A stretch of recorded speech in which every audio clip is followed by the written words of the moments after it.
আলহামদুলিল্লাহ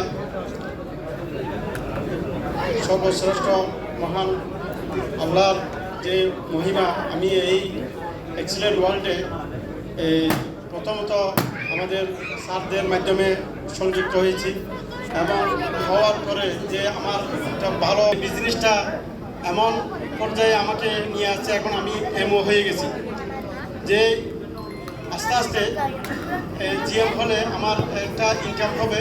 আমার এখন কোনো কাজকর্ম হয়ে গেছি, এখন আমার এক পর্যায়ে এখন ইনকাম হইতে শুরু হয়ে গেছে। যে ইনকামের মধ্যে আমার আলহামদুলিল্লাহ এই কোম্পানি আমাকে একটা স্থানে নিয়ে যাবে। যখন আমি জিএম কারিয়া স্টার হব, আমাকে প্রত্যেক ইয়েতে বিভিন্ন আমার আছে ধরেন ১৫০০ লোক, আর আরেক সাইডে আছে ৫০০ লোক।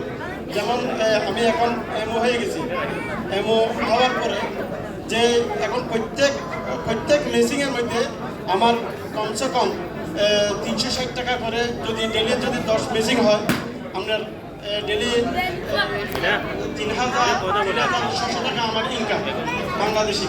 এভাবে এটা যে এভাবে গ্রুপ নিয়ে টিম নিয়ে যদি কাজ করতে পারে এবং টিমের মাধ্যমে যে ইনকাম হবে